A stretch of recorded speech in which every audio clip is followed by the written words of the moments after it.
ধর্ম এই অতি পরিচিতি শব্দটার পিছনে লুকিয়ে আছে গভীর তাৎপর্য।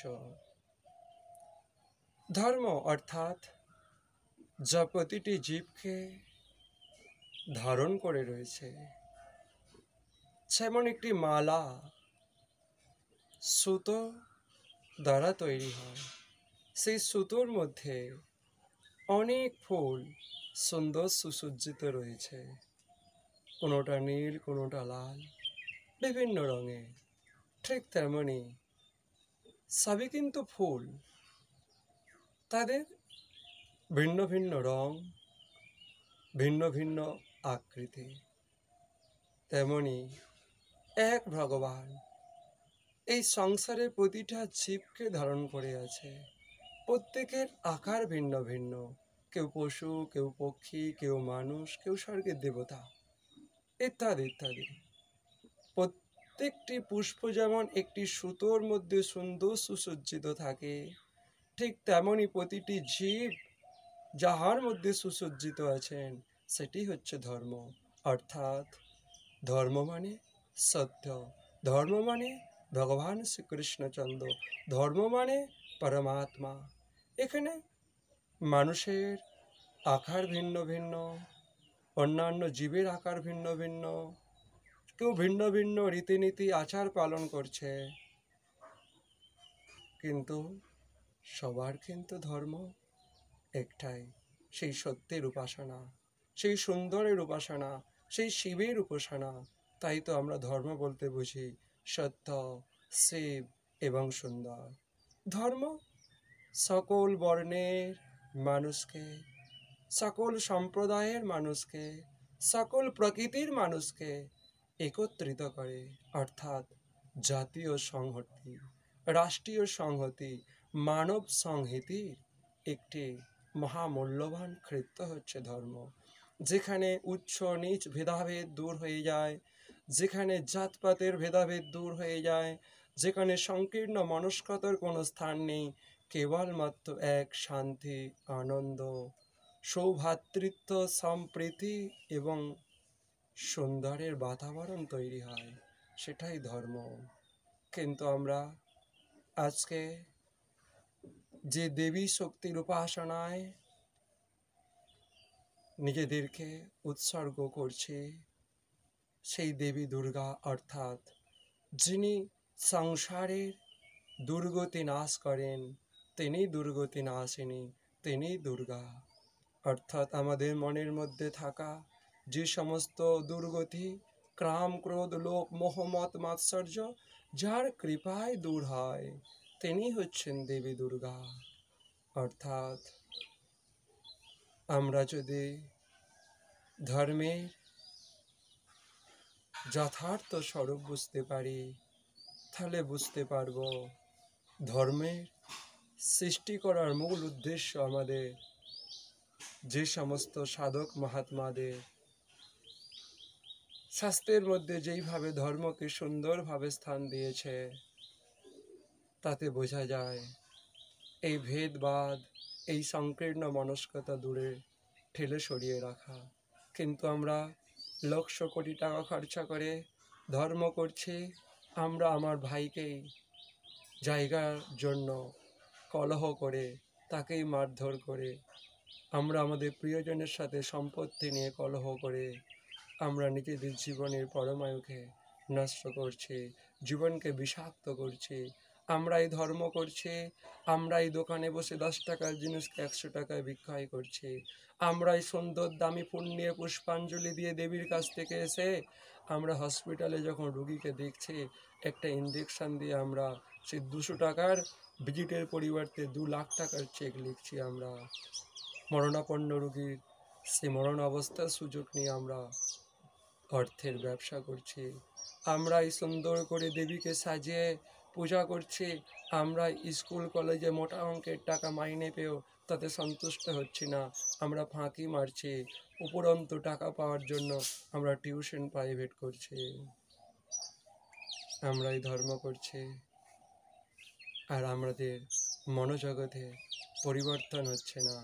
তাহলে সত্যি কি ধর্ম হচ্ছে? ধর্ম যেখানে পত্নী হবে পতির অনুকূল, অর্থাৎ পত্নী হবে পতিব্রতা। ধর্ম যেখানে মেয়েরা হবে মায়ের সমান। আমরা হাতের ফোন নিয়ে অশ্লীল জগতে নোকরা নোকরা চিত্ত দেখে জীবনের পরমায়ুকে নষ্ট করছি, বীর্যকে অপচয় করছি, পাপ করছি। আমরাই ধর্ম করছি। এ কেমন ধর্ম করছি আমরা? ধর্ম সেই সত্যের অনুসন্ধান, সেই সত্যের উপাসনা, জীবনকে সেই সত্যের স্থানে উৎসর্গ করে দেয়া। আমরাই ধর্ম করছি। আমরাই আমাদের মাতৃতুল্য মেয়েদের নগ্ন চিত্ত আমরা ফোনের মধ্যে দেখছি। কেন? সবই তো মা। সেই দেবী মূর্তির আরাধনার মূল উদ্দেশ্যই কি? জগতে মেয়েকে মা রূপে দর্শন করো, প্রতিটা পুরুষকে নিজের সন্তান রূপে দর্শন করো। মেয়েদের দৃষ্টি হবে এটা। কিন্তু আমরা আজ পোশাক আশাক এমন পরিধান করছি যেখানে আমাদের লজ্জা হচ্ছে নারীর ভূষণ, সেখানে লজ্জা বহিঃপ্রকাশ ঘটছে, যা কখনোই একটি সুস্থ এবং সুন্দর সমাজের কাঙ্ক্ষিত হতে পারে না। আসুন আমরা সেই মাতৃর আরাধনায় নিজেদেরকে উৎসর্গ করি, প্রকৃত মাতৃ আরাধনা করি।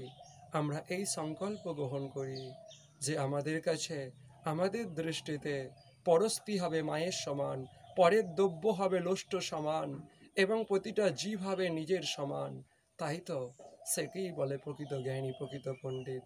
সেই তো করে প্রকৃত ভগবানের উপাসনা, নিত্য উপাসনা করে, প্রতিটা ক্ষণ উপাসনা করে। ধর্ম শ্বাস প্রশ্বাসের মতো প্রতিনিয়ত চলতে থাকে। ধর্ম ক্ষণিকের মনোবিনোদন নয়, ধর্ম ক্ষণিকের মনোরঞ্জন নয়। ধর্ম একটি শাশ্বত চিরন্তন সনাতন প্রবাহ, যে প্রবাহের কোনো ছেদ নাই। এই দেহ ত্যাগের পরও সেই প্রবাহ চলতে থাকে, কারণ কর্মের ফল ভোগ করার জন্য আত্মাকে আবার একটা জন্মে আসতে হয়। যতক্ষণ না আমরা সেই সত্যের অনুসন্ধান করতে পারি, সেই সত্যকে লাভ করতে পারি, ততক্ষণ পর্যন্ত আমাদের ধর্মের এই বাতাবরণ, ধর্মের এই প্রবাহ চলতে থাকে। তাই তো ধর্মকে সনাতন বলা হয়, যা চিরন্তন, অর্থাৎ যার কোনো সমাপ্তি নয়, যা পূর্বেও ছিল, বর্তমানেও আছে, ভবিষ্যতেও থাকবে, তাকেই বলা হয় সনাতন। আমরা সেই সনাতনের বংশভূত। তাই তো বলছে শ্রীমন্ত বিশ্ব অমৃতস্য পুত্রা, আমরা সবাই সেই অমৃতের পুত্র, সেই ভগবানের সন্তান। আমাদের কর্তব্য সেই পৃথ্বী সত্য পালন করা, পৃথ্বী আদর্শ রক্ষা করা। সেই পিতা যে গীতা ভাগবত উপনিষদের মধ্যে আমাদের উপদেশ দিয়েছেন কিভাবে জীবনযাপন করতে হবে, আমরা সেই পিতার প্রকৃত আদর্শ সন্তান হয়ে কি করে আমরা সেই গীতা ভাগবত বেদ উপনিষদকে উপেক্ষা করি? আসুন আমরা একটি সুন্দর ভগবত রাজ্য তৈরি করার জন্য আমাদের অন্তর্জগৎকে আগে শুদ্ধ করি, আমাদের মনমন্দিরকে আগে সংস্কার করি। মনমন্দিরের মধ্যে আমরা সেই প্রকৃত দেবীর উপাসনায় আমরা প্রবৃত্ত হই। বাহারি উপাসনা 2 দিন 4 দিন বাদে শেষ হয়ে যাবে, তারপরে আবার সেই ব্যবসায়ী ব্যবসার ক্ষেত্রে গিয়ে চুরি করবে, আবার ডক্টর সে হসপিটালে রুগী দেখা ছেড়ে দিয়ে সে চেম্বারে গিয়ে বসবে, নার্সিংহোম করবে, সেখানে রুগীর মরণাপন্ন অবস্থায় তাকে অর্থের কোপ দেবে। আবার একটা শিক্ষক ফাঁকি মেরে কুশিক্ষা দিয়ে সমাজকে দূষিত করবে। আবার একটা জনসেবক মানুষের কাছে আশীর্বাদ নিয়ে জনসেবার নামে মানুষের অধিকারকে লুট করবে। এইভাবে যদি চলতে থাকে তাহলে আমাদের এইরূপ ধর্মের নামে মনোরঞ্জন করে সমাজের কি কল্যাণ হবে?